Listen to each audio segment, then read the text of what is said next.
Padre, el Hijo y el Espíritu Santo. Amén. Bueno, buenas tardes, ¿cómo están?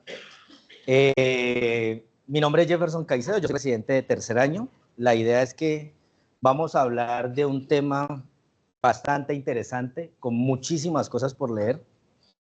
No les niego que me dio mucho susto cuando en la primera búsqueda, con esa pregunta tal cual como está, hubo más de 1 millón y punta de datos. Entonces, pues luego tratar de discernir toda esa información para lograr lo que a mi consideración es el top 20, tal vez, de los artículos que me ayudaran para responder esta pregunta, que textualmente es trauma craneoencefálico, hiperventilación o hiperosmolares. ¿Qué parámetros ventilatorios? ¿Sí? La respuesta también es un poco amplia, por ende, traté de hacer unas subpreguntas que me llevaran a resolver esa, que luego tendría pues a dar una respuesta general. Entonces, primero vamos a empezar a definir. En general, el traumatismo craneoencefálico se puede causar por cualquier tipo de fuerza mecánica externa, impacto, aceleración, desaceleración rápida o lesión penetrante en la cabeza. Específicamente, la lesión cerebral se puede clasificar como primaria o secundaria. La primaria es la evidente, que es la que se induce mecánicamente, ocurre en el momento del trauma, pero muy probablemente esta respuesta que se nos hizo el día de hoy es para determinar la complejidad de esa lesión secundaria, que es la que se desarrolla en ese proceso de injuria, en ese cerebro dañado, y que esa inicialmente, por ejemplo, la lesión primaria se puede comprometer las neuronas, la glía, vasos sanguíneos, la lesión axonal difusa, y se pueden generar también por fuerzas como corte, desgarre, estiramiento. Entonces, eso para definir a grandes rasgos lo que es el trauma craneoencefálico. Definamos ahora qué es la hiperventilación. En general es un proceso de ventilación alveolar minuciosa, elevada, que se puede dar secundario, un aumento de volumen corriente y o la frecuencia respiratoria, con un espacio muerto que idealmente permanece constante. Y la solución salina hipertónica o los hiperosmolares, porque en cierta manera como hipertónico o hiperosmolar es lo mismo, si hablamos de tonicidad, entonces aquella concentración de solutos que pueden ser sales o azúcares, es importante definirlo, porque ahora vamos a hablar de este tema, y pues es mayor que la del citoplasma celular o los fluidos corporales, y eso provoca salida de agua del espacio celular, es decir, se ve lo que tiene que ver con la ósmosis. En este sentido, Dani. Ok, entonces vamos a hablar un poco del aspecto epidemiológico, y de ello traje este documento que aparentemente pues es un poco viejo, pero es tal vez el que reúne la mayor cantidad de información frente a recursos que importan en el mecanismo traumático. Definitivamente el trauma craneoencefálico, no solo a nivel de Colombia, sino a nivel mundial, es un problema de salud pública. Porque como vamos a ver ahorita en las cifras, es más, podemos determinarlo de una vez. Miren cómo entre 2008 y 2009, el gasto en salud aumentó y casi se triplicó en todo lo que tiene que ver con las medidas iniciales, en el post y en los cuidados terciarios, siendo inicialmente 85.6 billones, luego casi a 252 billones de dólares, y hoy en día la cifra está casi también el doble, se acerca aproximadamente a los 500 billones de dólares. Entonces, importantísimo tener eso en cuenta, porque una de las funciones que podríamos hacer idealmente sería la parte preventiva. Y frente a esto, miren cómo hay diferentes costos que tienen que ver, uno con las medidas iniciales, otro con la rehabilitación y otro con las medidas terciarias que se van generando. Es decir, los costos anuales de esto siguen incrementando porque los números de casos, o sea, la incidencia es cada vez mayor, ¿de acuerdo? ¿Qué nos da también eso? Entre Estados Unidos y Australia, miren cómo la cifra es bastante significativa, es bastante elevada, y en Colombia, dato lo más reciente que encontré fue casi como el 2015, la cifra no es tampoco muy baja, y lastimosamente no tenemos toda la medición de algunas entidades, pero es cercana al billón de pesos en todo esto que tiene que ver con las intervenciones en salud. Es decir, es una entidad que corre importantes riesgos frente a cómo está nuestro sistema de salud actual y nosotros qué podemos propender por hacer frente a esta condición. ¿Listo? 403 visitas al departamento de emergencia, son datos del 2025, más o menos, y 85 ingresos hospitalarios por cada 100.000 personas. Los que mayor presentan trauma craneoencefálico son los de 60 años, pero tienen una tasa de mortalidad más alta. Perdón, los que más trauma craneoencefálico presentan son los pacientes entre los 12 años y los 26 años, ¿sí? Los adultos mayores también sufren traumatismo craneoencefálico, pero los adultos mayores son los que más tasa de mortalidad aportan, pero la tasa de morbilidad y las complicaciones o secuelas posteriores al trauma craneoencefálico es mayor en los jóvenes o adultos jóvenes. Las muertes relacionadas con el trauma craneoencefálico son más o menos de 56.000, estos son datos anuales y globales, y el 75% de pacientes presentan una lesión craneoencefálica, pueden categorizarse en leves, el 15% como moderadas y el 10% como severas. Entonces la pregunta ahorita, frente a ese interrogatorio inicial es, ¿trauma craneoencefálico? ¿Cuál? A todos les vamos a hacer esa medida hiperosmolares e hiperventilación, entonces eso es lo primero que hay que definir. Definitivamente no. Y según eso, entonces vamos a la, digamos, la Biblia del manejo de trauma inicial, que es el ATLS. Estas guías están basadas en las guías del Brain Trauma Foundation, que la última publicación que hicieron fue más o menos a 2017, que de ellos salió la mayoría de indicaciones que tienen aquí. Y si vemos en el capítulo 1, en la parte introductoria, ellos dicen que el objetivo primario del tratamiento de pacientes con trauma craneoencefálico es la prevención de la lesión cerebral secundaria. Punto importante, ese es como el objetivo de nosotros, evitar la lesión secundaria, ¿sí? Pero además, miren que ellos hacen un énfasis y dicen, la forma más importante de limitarla y por ende de mejorar los resultados en esos pacientes consiste en asegurar una adecuada oxigenación, 1, 2, mantener una presión arterial en niveles adecuados y 3, garantizar una buena presión de perfusión cerebral, ¿sí? O garantizar una buena perfusión cerebral. 3 serían los objetivos de tratamiento nuestros frente a un paciente con trauma craneoencefálico. Ahora, ¿cuáles son esas medidas que nosotros vamos a establecer? Muy bien. Entonces, antes definamos qué es el trauma craneoencefálico leve, es aquel que por escala de coma de Glasgow está entre 13 y 15, moderado entre 9 y 12 y severo entre 3 y 8. Entonces, ¿qué pacientes con trauma craneoencefálico son los que nosotros vamos a intervenir? Específicamente estos.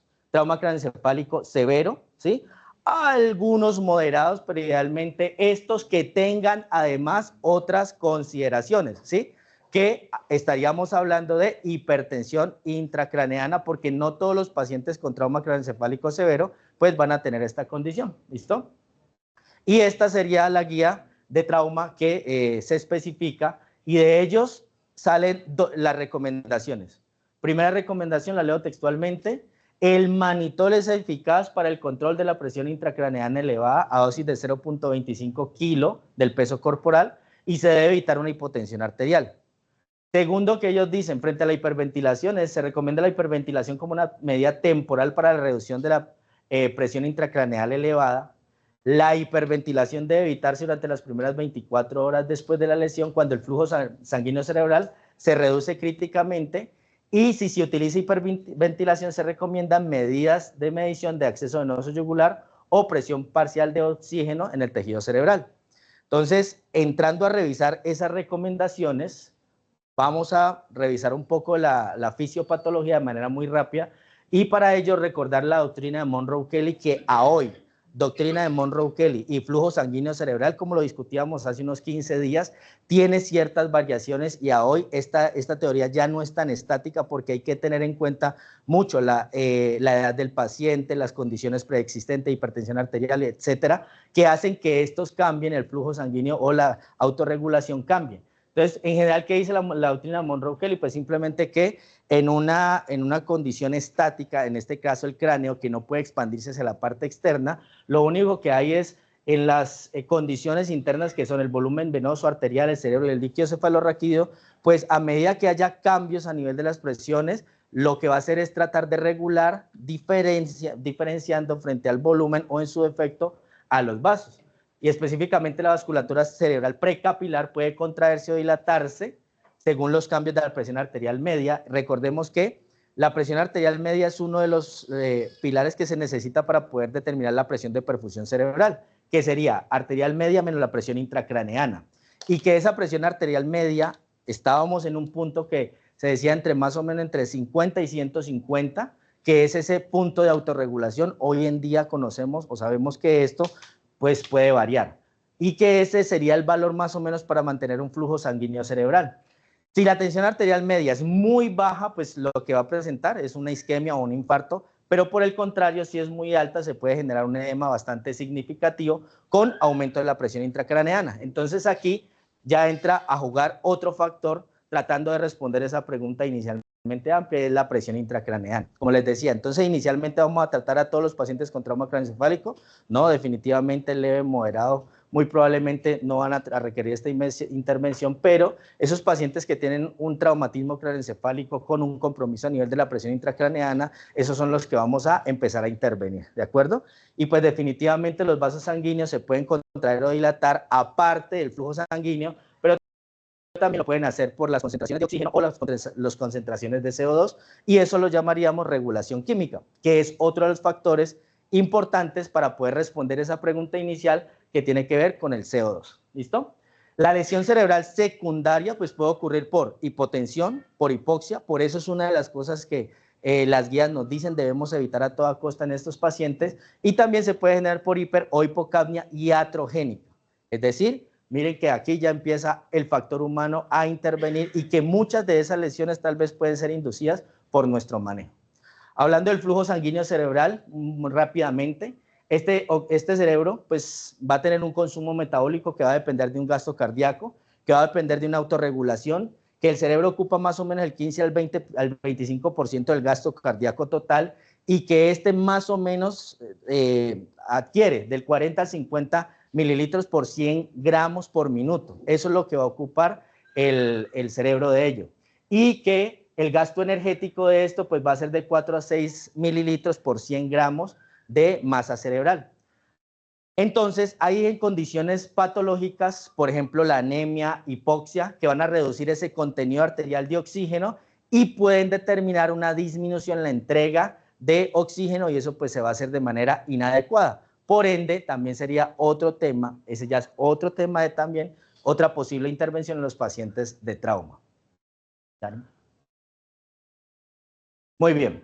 Para hablar de la autorregulación del flujo sanguíneo cerebral, pues hay que entender que simplemente esto es un juego entre vasoconstriñir o en su defecto vasodilatar, y que eso va a depender o cuál es el objeto de esta autorregulación, mantener un flujo sanguíneo cerebral constante.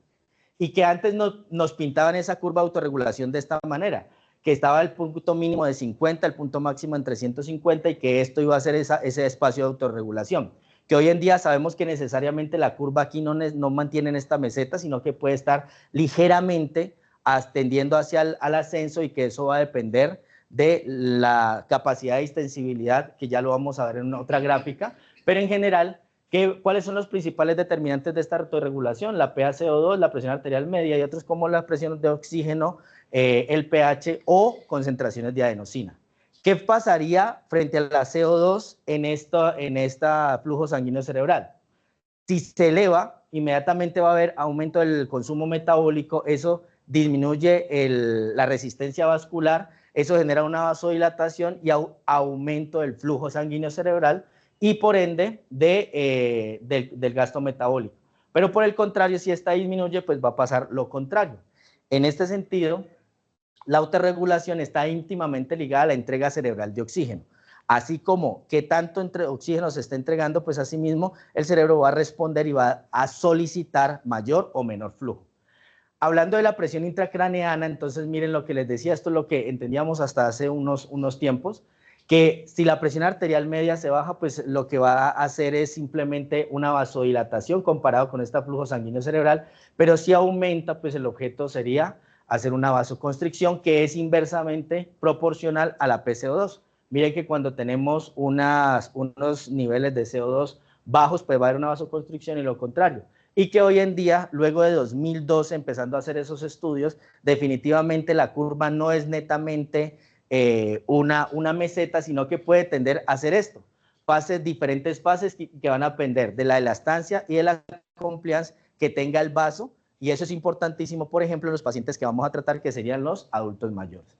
Para ir concluyendo entonces, la presión de perfusión cerebral, el valor normal de la presión de perfusión cerebral puede estar entre 60 y 80 milímetros de mercurio, la tensión arterial media para esos pacientes entre 70 y 100 y la presión intracraneana entre 5 y 15.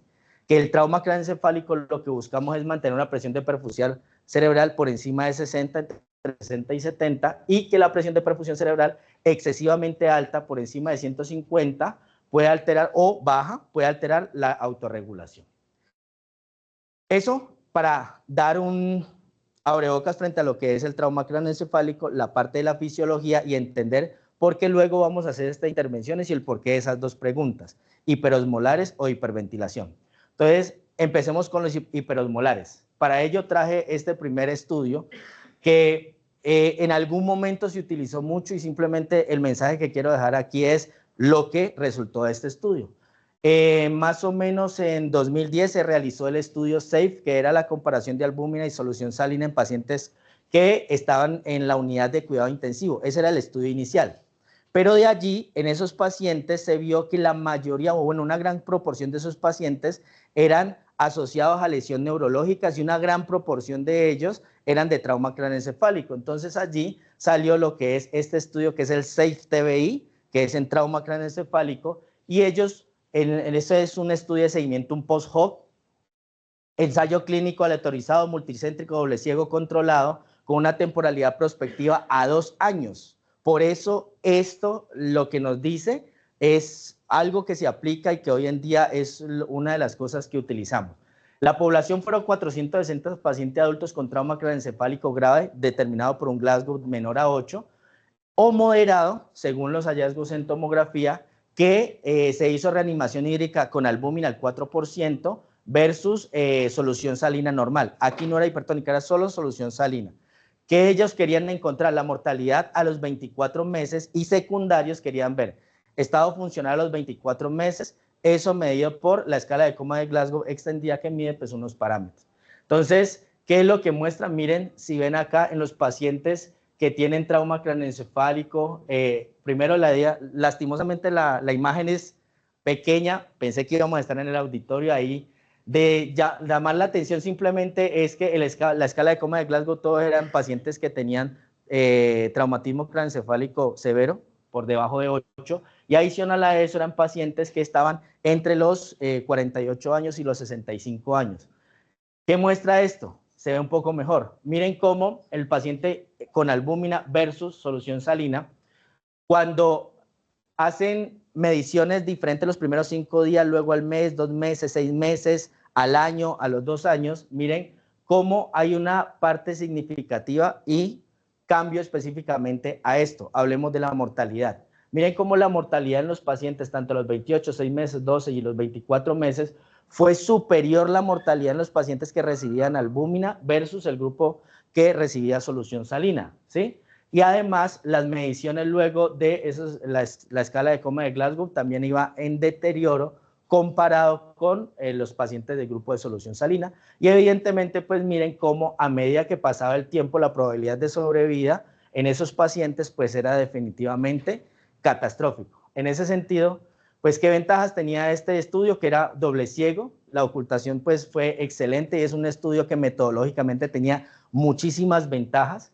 El poder estadístico, que fue de 460 pacientes, ¿sí? Y el seguimiento a largo plazo. Pocos estudios se encargan de hacer ese seguimiento a 24 meses, a 2 años. Y eso pues hace importante los resultados de este estudio. ¿Qué es ventaja? Pues es un análisis post-hoc, y en esos análisis post-hoc pues hay muchas variables que muchas veces se quedan por fuera, y eso en cierta parte lo lleva a uno como metodológicamente a decir si pues posiblemente pudieran ser significativas.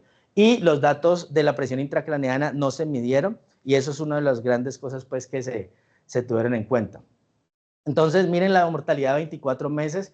En el grupo de albúmina fue de 33% más o menos, comparado con el 20% de los de solución salina, y que definitivamente un aumento casi del 63% en el riesgo de muerte si se utiliza albúmina, más o menos con un intervalo de confianza que miren que no toca la unidad y el RR es casi de 1.88, es decir, tiene un 1.88 veces probablemente de tener una complicación si utiliza albúmina en caso de estos pacientes. Por ende, este estudio, pues, lo que dice es, o a partir de ese estudio, más o menos se definió que en paciente con trauma craneoencefálico, el uso de albúmina como un agente hiperosmolar está contraindicado. Punto 1. 2. Seguimos entonces con la parte de los hiperosmolares y vamos ahora a comparar lo que, pues, hemos dicho. Y una de las cosas que me llamó bastante la atención de la recomendación de 2018, valga que son las recomendaciones de 2018, obviamente eso ha cambiado, pero pues no había hasta ese momento una guía de recomendación pues que dijera lo contrario, por eso traje esa, y es que ellos sugieren el manitol, ¿sí? A una dosis de 0.25. Pero entonces traje este metaanálisis con esta revisión sistemática que lo que ellos quieren hacer es evaluar 10 artículos que tienen una muy buena base metodológica con un total de 544 pacientes, 270 en el brazo de solución salina hipertónica y 274 en el grupo de manitol, aplicarle a los pacientes con trauma craneoencefálico e hipertensión intracraneal, punto de los que estábamos mencionando al principio. La intervención, solución salina hipertónica al 3% comparado con manitol al 20%, y lo que querían era ver la magnitud de la disminución de la presión intracraneana y el tiempo del inicio de acción, comparado con la duración del efecto hipotensor y las medidas de presión de perfusión cerebral. Miren, pues la mayoría de estos datos pues tienen un punto, o de los artículos tienen un punto pues que es a favor, y eso indica que ese ensayo clínico, ese metaanálisis y revisión sistemática pues me puede dar una bastante confiabilidad, ¿vale? Entonces, miren esta primera imagen. ¿Qué es lo que me muestra?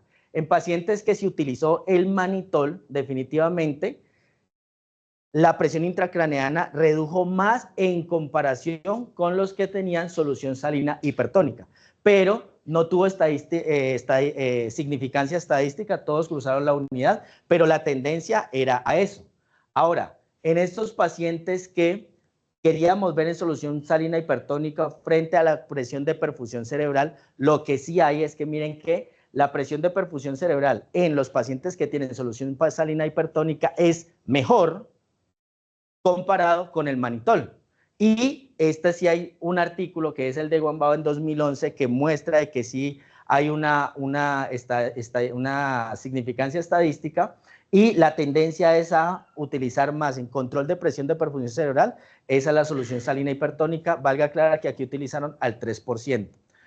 Y lo otro es en los pacientes, comparando manitol y solución salina hipertónica en la reducción de la presión intracraneana frente al tiempo de esto. Entonces miren cómo los pacientes que se utilizó solución salina hipertónica lograron reducir en mayor proporción la presión intracraneana comparado con el manitol.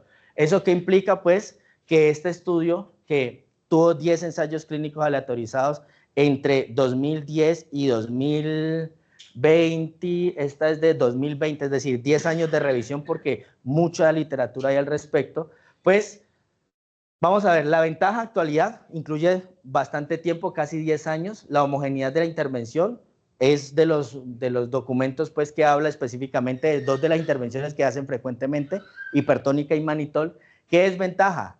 El tipo de revisión que utilizaron o los buscadores que utilizaron eran parte coreanos y japoneses, y la calidad de los estudios primarios, pues solo uno no era un ensayo clínico aleatorizado completamente, entonces eso limitó un poco.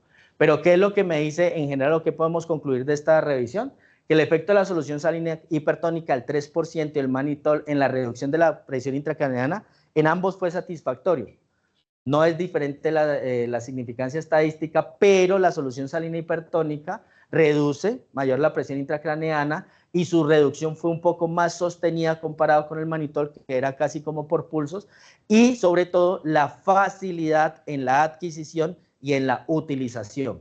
Pero además de que la efectividad inmediata comparando los dos, no hay una diferencia en cuál de los dos actúa más rápido, ambos lo hacen. La presión de perfusión cerebral se mejora o tiene mayor evidencia con la solución salina hipertónica, y que el efecto diferencial, hay una diferencia estadísticamente significativa frente a la solución salina hipertónica en cuanto a esa efecto.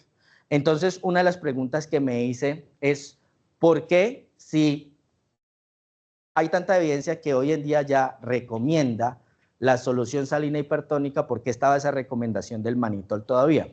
Respuestas: dos. Primero, los estudios de mannitol vienen más o menos desde 1962. Es el que se ha venido estudiando durante todo este tiempo.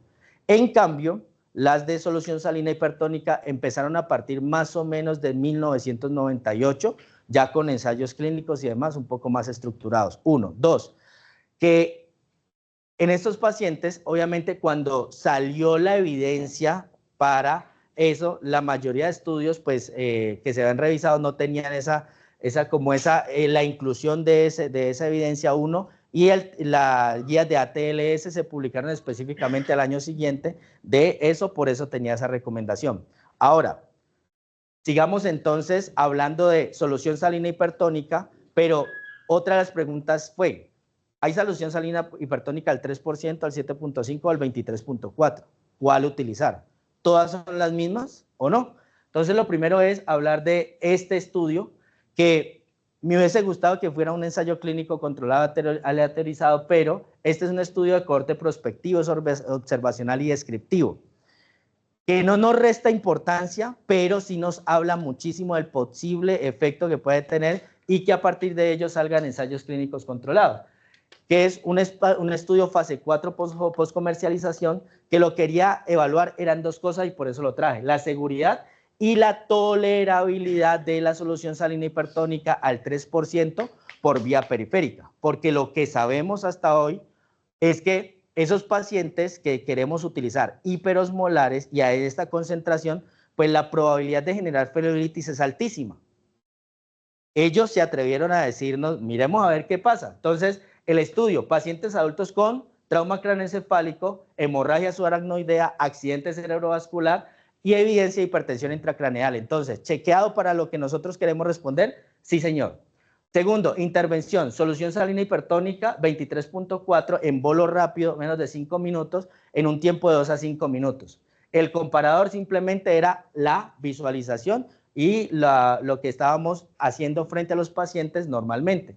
El outcome primario, que fue seguridad, y los secundarios, que fue efectividad y tolerabilidad. Entonces, ¿qué nos muestra esto? Ellos simplemente lo que nos muestran acá, lastimosamente no se alcanza a ver muy bien, es cómo hacían la preparación. La preparación controlada en los servicios farmacéuticos, cada uno tenía una forma protocolizada, estandarizada de hacer la preparación. Se garantizaron de que fuera una vía periférica de gran calibre, eso sí, que estuviera previamente bien certificado de que iba a infundir bien el líquido por allí. Pero miren entonces luego lo que pasa. En esos pacientes que se aplicó la solución salina hipertónica, hablando de la tolerabilidad, es que definitivamente solo pocos pacientes presentaron efectos adversos frente la extravasación. Mire, ninguno tuvo extravasación. Evidentemente eso depende inicialmente de cómo se vaya a hacer y de la seguridad que hay en la primera punción. El decremento de la tensión arterial se dio en esos pacientes y previamente, qué pena, aquí está. Entonces, miren, de la comparación frente a la parte periférica con el acceso ya fuera central como tal y el uso de otras sustancias que lo requirieran. Pues definitivamente en esos pacientes que se utilizó esa solución salina hipertónica, pues no tuvo mayores efectos adversos, fue tolerable y en el periodo de 2 a 5 minutos, que tal vez es una de las limitaciones porque se hizo la evaluación solo hasta los 30 minutos después, no generó una flebitis. ¿Qué es lo que uno puede preguntar? Pues la flebitis no se genera a los 30 minutos, que es tal vez la limitación de este estudio, sino tal vez un poco más adelante. Ventajas: la naturaleza prospectiva de este estudio, el contexto de la emergencia real, porque es lo que nosotros hacemos y tenemos en ese momento, tenemos que tomar decisiones críticas frente a si lo podemos o no lo utilizamos, y la estandarización. El tiempo de evaluación el tiempo de infusión fue de 2 a 5 minutos. ¿Qué desventajas? Pues no hubo un grupo de control específico, aunque ellos lo que dijeron fue los pacientes que utilizaban o que se hacía el manejo de trauma craneoencefálico. El tamaño de la muestra, evidentemente solo 51 pacientes, pues eso limita un poco la capacidad o el poder estadístico para tomar esa definición. Y el acceso venoso, que cerca más o menos del 87% fueron por acceso periférico. Entonces, eso lo que nos dice simplemente es de que se podría colocar, lo podríamos utilizar, la capacidad de efectos adversos es baja y pues lo podríamos tener en cuenta. Hay muchos que en las condiciones, pues, una emergencia extrema se podría iniciar la terapia periférica, pero idealmente nosotros si lo vamos a utilizar en esa concentración, pues luego definir una vía central. ¿Listo? En ese sentido, entonces, tenemos frente a la hiperventilación, frente a los hiperosmolares, eso. Uno, entonces, sabemos que albúmina no en estos pacientes. Manitol versus solución salina hipertónica, el manitol ampliamente estudiado y los estudios datan de muchísimo tiempo, pero, por ejemplo, los mencionaba acá, costo-efectividad, muy probablemente la solución salina se lleva por los cachos completamente al manitol, la disponibilidad, pero pues ya va a depender de algunas otras áreas, ¿listo? Y entonces hablemos de la otra pregunta, hablemos de lo que es la hiperventilación. Frente a la hiperventilación, entonces lo primero que tenemos que ver es qué es lo que genera la hiperventilación en el cerebro. Ya lo hemos explicado en la parte de la autorregulación, simplemente recordar que a nivel sistémico pues se puede haber daños lesionados como tal a esa, la disfunción de la parte ventricular derecha, a nivel cerebral la vasoconstricción cerebral, la disminución del flujo sanguíneo cerebral, la disminución del flujo venoso, y que esto, pues miren, este estudio que he realizado en 2021 trae una revisión, este es más de característica descriptiva, trae una revisión de más o menos 18 artículos, pero de los 18 artículos solo específicamente 1, 2, 3, 4 artículos, lo que hacían en la recomendación de esa seguridad de la hiperventilación era lo que consideraba, y solo dos de ellos, perdón, hacía una recomendación completamente segura, lo otro dice, la seguridad no está tan alta. Entonces, lo que sí escriben ellos es que en la mayoría de revisión de esos documentos, sí dicen que en pacientes con trauma craneoencefálico severo, ¿sí?, que tienen un compromiso, pero que tienen una hipertensión intracraneal, se puede hacer manejo de la PC2 entre 33 a 36, ¿sí? Jamás en los pacientes con trauma craneoencefálico severo sin hipertensión intracraneal. Eso es lo que sugieren ellos.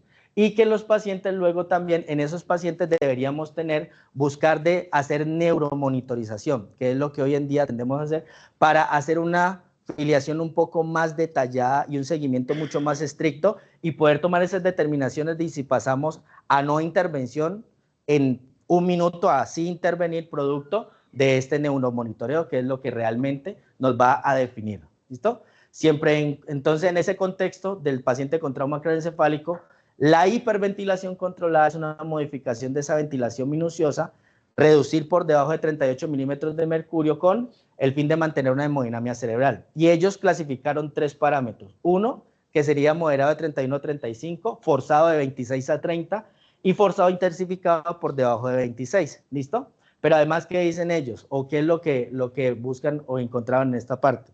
De que en las primeras 24 horas, y eso lo describimos ahorita un poco más adelante, las primeras 24 horas, espérate, qué pena. En las primeras 24 horas, tal vez esta intervención no se beneficia en realizarla porque el efecto puede ser pues más complicado. ¿Listo? Ahora pasemos a los efectos adversos de una hiperventilación prolongada en pacientes con trauma craneoencefálico. Es un ensayo clínico controlado. Experimental, prospectivo, con un enfoque pragmático en cuanto a desenlaces finales, pero que explica frente a los mecanismos fisiopatológicos. La población llama la atención de esto. Ya les voy a decir frente a la población, la hiperventilación profiláctica prolongada, el grupo control de ventilación mecánica versus grupo que tenía hiperventilación más uso de trometamina para estabilizar el pH del líquido cefalorraquídeo. El desenlace primario fue la evolución a los 3, 6 y 12 meses, y los secundarios, medición de la presión intracraneal y de flujo sanguíneo cerebral, pero específicamente a nivel del metabolismo cerebral y los cambios bioquímicos. Entonces, ¿qué es lo que ellos encuentran? Esos pacientes que tienen trauma craneoencefálico, que tienen las alteraciones a nivel del flujo sanguíneo, en el grupo que ellos le aplicaron trometamina, enfocando en que la trometamina me podría llegar a generar un estado de base a nivel del líquido cefalorraquídeo. Esa fue como la hipótesis fisiológica, pues eso podría mejorar. Definitivamente, pues comparado en los diferentes días de medición, pues lo que me hace, miren que no hay mucha diferencia frente a esos pacientes con solo hiperventilación más trometamina, y que por el contrario, frente a esos pacientes con el grupo de control tampoco hubo mucha diferencia. Ventaja a la lateralización y estratificación, más o menos en pacientes con un trauma craneoencefálico severo, el análisis por intención a tratar y el monitoreo multimodal que estábamos hablando ahorita. ¿Qué desventajas? Pues no tiene un cegamiento y el tamaño muestral pues simplemente eran alrededor de 113 pacientes, y de esos 113 pacientes, solo trauma craneoencefálico específicamente con las características que nosotros estamos buscando eran 85. Pero biológicamente ellos explican que la hiperventilación sola no pudo mantener una alcalinización del líquido cefalorraquídeo por agotamiento del bicarbonato, pero que en esos pacientes que tenían hiperventilación más trometamina, el pH del líquido cefalorraquídeo tuvo mejores resultados con el de hiperventilación sola. Ahora, si esa hipótesis se puede validar en los pacientes que tienen en rango de vasoconstricción y la pérdida de buffer, pues esa sería la explicación de ese mecanismo de daño. Entonces, sería que nosotros vamos a utilizar este medicamento o en su defecto vamos a tratar de neutralizar el pH del líquido cefalorraquídeo. Pues definitivamente es una medida bastante difícil, pero que con las medidas de ventilación se podría llegar a lograr dando esa explicación fisiológica. Muy bien. Ahora, tenemos este estudio de efectos de hiperventilación en pacientes con trauma craneoencefálico, específicamente en el flujo sanguíneo cerebral, que es un estudio intervencionista prospectivo de cohorte fisiológica y que tiene un carácter explicativo. La población, 33 pacientes, y específicamente este estudio, ¿por qué? Me salto acá. Dentro de los análisis secundarios que ellos querían era correlacionar esos hallazgos de, como tal, el gold estándar, que es la tomografía por emisión de positrones, y los monitoreos frente a la saturación venosa del bulbo yugular y la diferencia arteriovenosa específicamente calculado. Ojo, son medidas invasivas para hacer neuromonitoreo, ¿sí? Y son medidas que muchas veces, vamos a ver entonces acá los resultados, ellos lo que hicieron fue un grupo de voluntarios sanos, 14 específicamente, y 33 pacientes que tenían trauma craneoencefálico, y lo que querían ver era simplemente ese comportamiento en el largo del tiempo. Aquí en la parte blanca los 14 voluntarios, y en la parte negra con hipocapnia los pacientes en zona gris con normocapnia. Entonces mire cómo tiende, a pesar de que tiene una curva muy simétrica y muy parecida a los pacientes que no tienen alteración, miren cómo empieza entonces ya luego a hacer de la medición, la parte yugular y la parte arteriovenosa, casi el comportamiento no es tan simétrico, es un comportamiento un poco más diferencial, pero adicional a eso, miren haciendo ya la medición de la presión de CO2 en estos pacientes con la hipoventilación, miren cómo el dato ya no es tan fidedigno.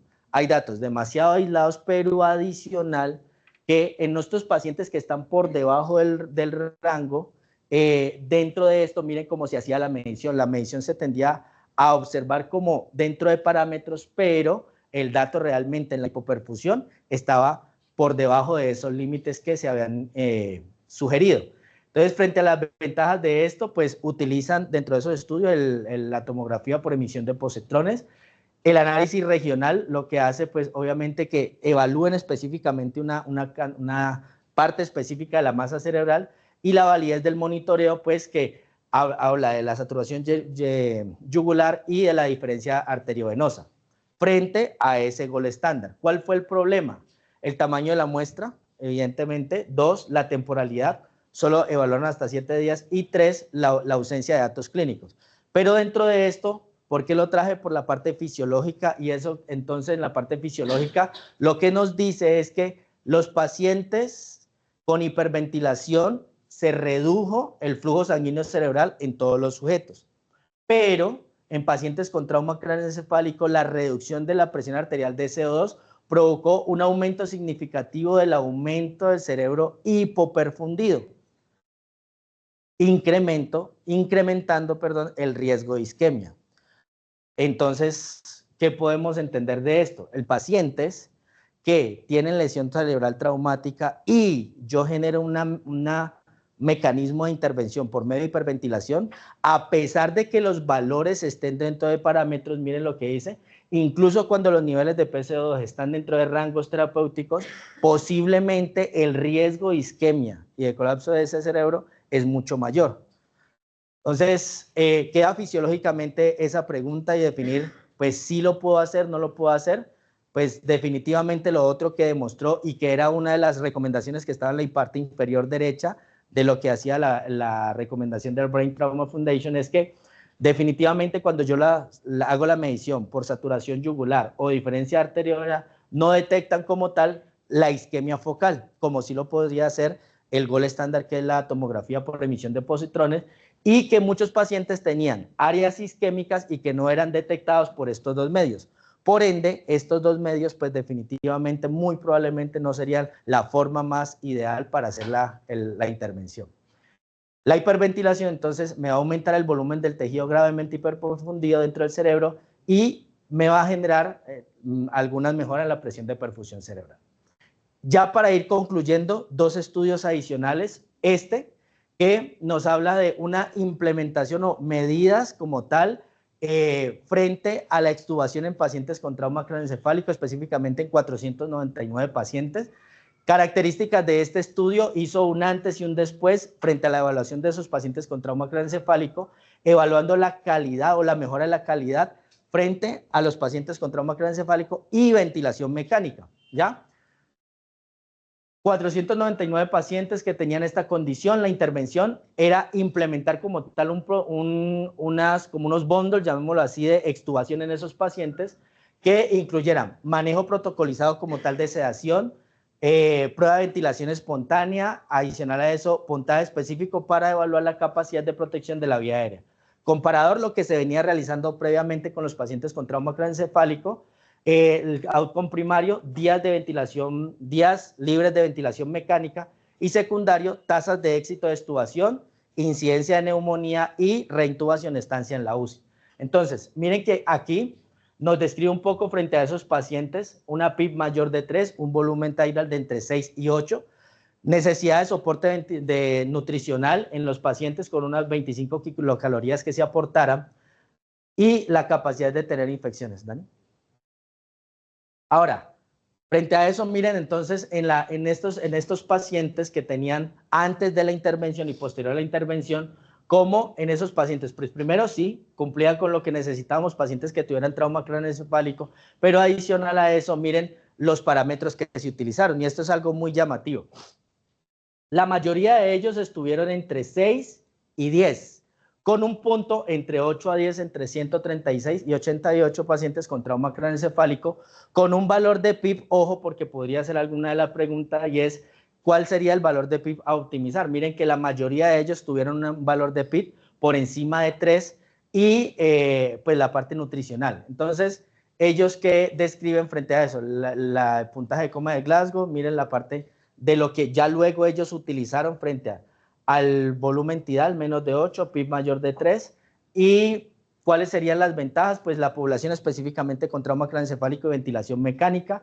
Ellos utilizaron un análisis estadístico, hicieron un ajuste de proporciones con el fin de que eso daba unos resultados muy fiables, y pues que definen específicamente para pacientes con trauma craneoencefálico una condición en la cual ya tenemos un parámetro.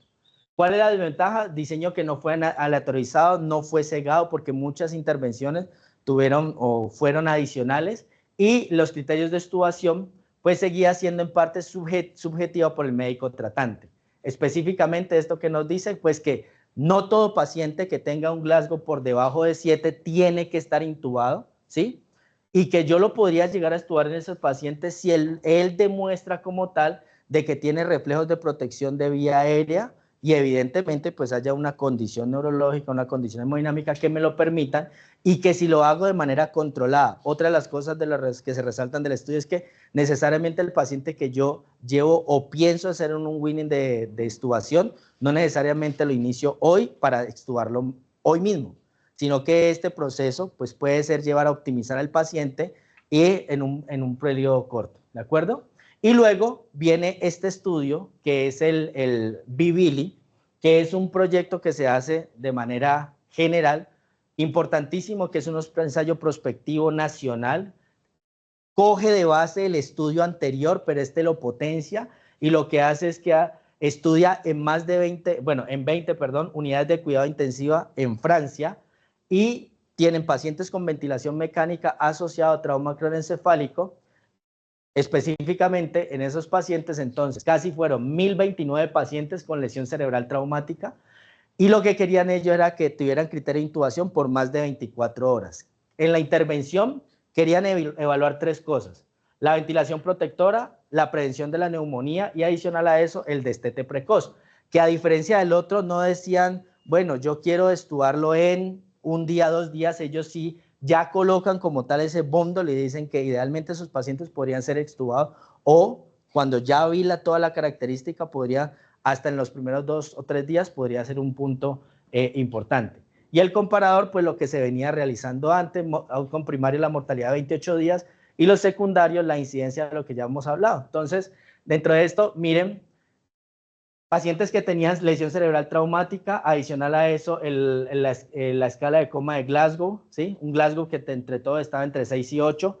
Ellos meten algo interesante que no traía el anterior, es la estrategia de sedación. La mayoría de ellos estaban con midazolam, algunos también con propofol, y adicional a eso, el manejo analgésico que tenían con su fentanil, y 67 de ellos con fentanil.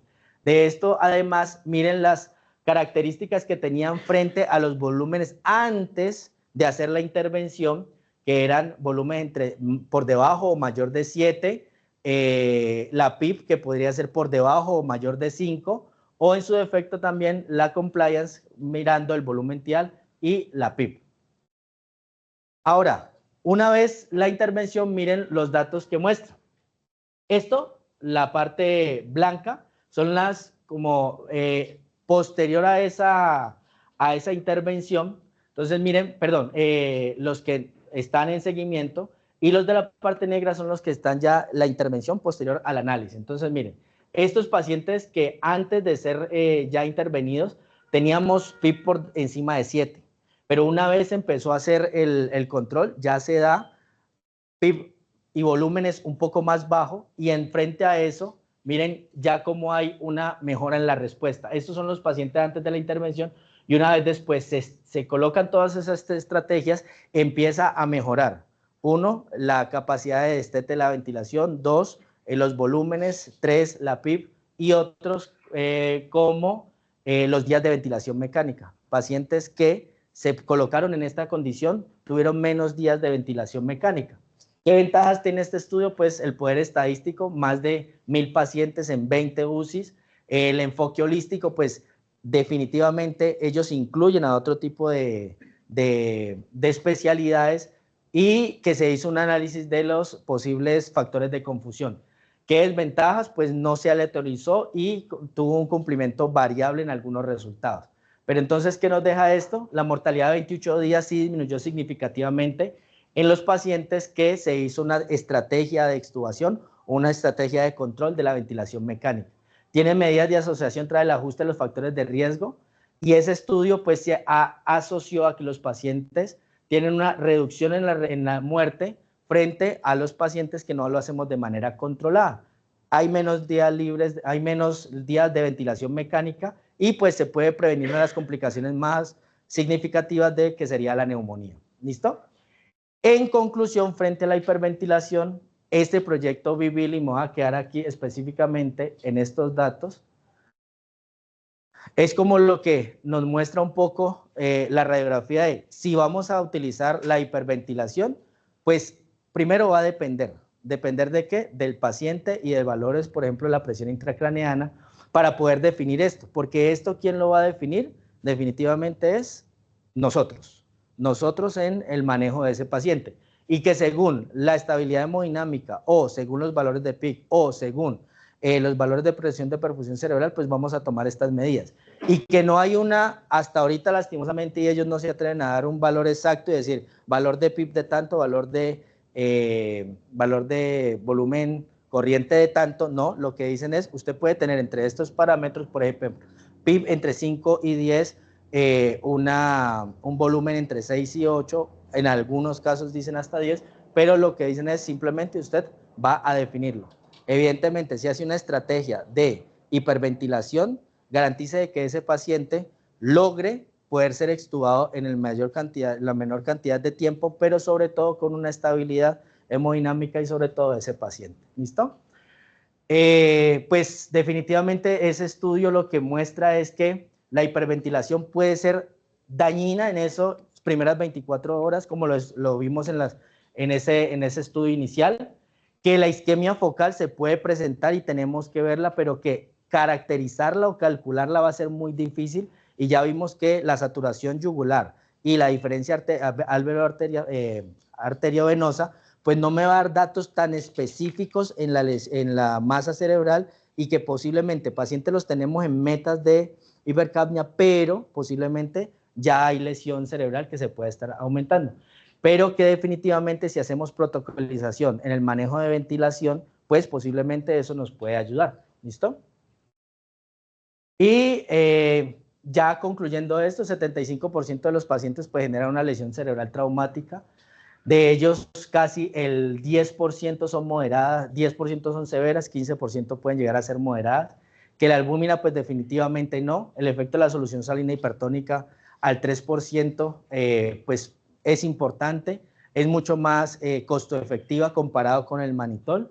Y pues que la hiperventilación profiláctica, específicamente en las primeras 24 horas, puede llegar a ser perjudicial, pero que después de eso, me lo decía ahorita el compañero Michael, pues si yo la voy a establecer, pues esto será puente A.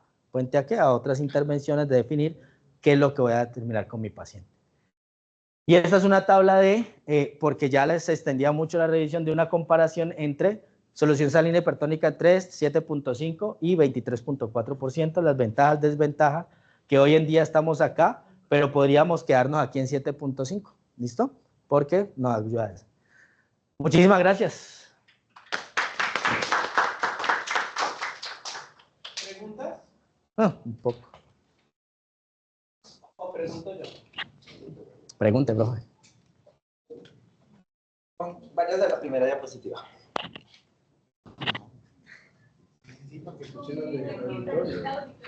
Buenas tardes a todos. Mucho gusto, Frank Méndez. Jefferson, primera pregunta. La primera diapositiva. ¿Resolviste la pregunta? Yo creo que sí. Cuando tú lees trauma craneoencefálico, hiperventilación o hiperosmolares, ¿qué parámetros ventilatorios